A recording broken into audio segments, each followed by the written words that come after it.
Ljubitelice in ljubitelji slovenskega nogometa, lepo pozdravljeni. Smo tik pred prvim reprezentančnim premorom to pomlad, ki bo tudi edini, a bo dolgo, če ni bil nikoli. Še prej pa sta na vrsti še dva prvenstvena kroga, tekme se igrajo danes, jutri, v soboto, nedeljo in tudi še v ponedeljek. Na Planet 2 začenjamo z uvodnim obračunom 26. kroga.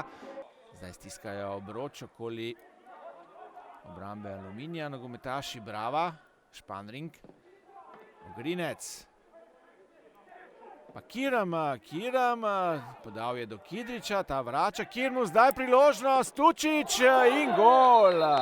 Ne, ni gola, oglasila se je piščalka. Doma iz bližine Celja. Sandi Ogrinec pa izvaja prosti strel, tam strel z glavo, po kateri se je mreža tudi zatresla, vendar je bil Tučić v prepovedanem položaju. Zdaj pa Kim strelja in čez gol.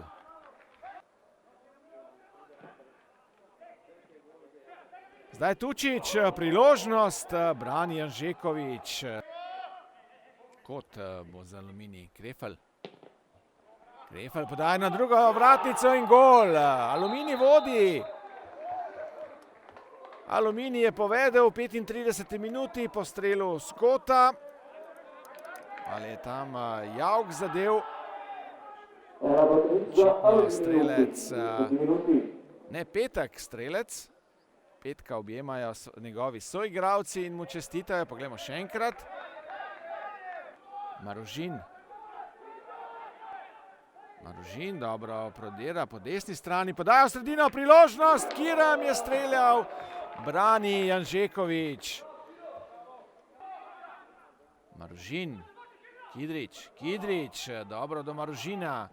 Zdaj je tam znova vroče. Strelja še enkrat Kiram. Tokrat mimo gola. In pa Križan, ki začenjata napad. Nov napad Brava. Napaka Kidriča.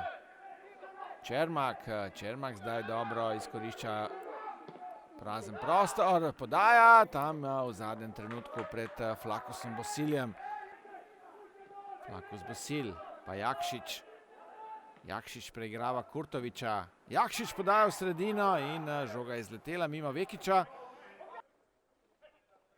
Igral je za Barnsley, oče Mitje Križana. Kim bo streljal in tam odbita žoga, brani Vekič, na koncu Križan izbija. In potem še popoldne Koper Celje. Poglejmo tale napad, Brava, Kancilja je sprožil in zdaj je bil Bravo. Ima že 4 podaje. In zdaj Tučić strelja z glavo za moštvo Aluminija. Bolha je zdaj sprožil, brani Vekič. Ogrinec zdaj izvaja kot.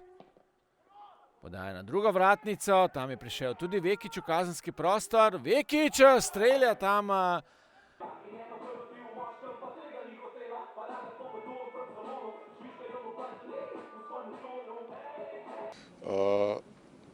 Ne moramo biti, ena redkih stvari, s katerimi ne moramo biti zadovoljni danes, je rezultat in ključna stvar, seveda. Igramo za točke. Moram pa reči, da ko analiziramo, vedno gledamo, koliko smo si mi ustvarili v primerjavi z nasprotnikom. Mislim, da tukaj na tej tekmi ni bilo dileme, kdo si je ustvaril več. Zelo trda tekma, čvrsta tekma, ni bilo izrazitih priložnosti na nobeni strani. Mogoče so imeli 2,5 priložnosti več domačini. Mi smo svojo eno prekinitev izkoristili. Prišli smo vsem odigrati enostavno tekmo na rezultat, to nam je uspelo. Seveda smo prezadovoljni s temi osvojenimi 3 točkami in pozitivno gledamo naprej.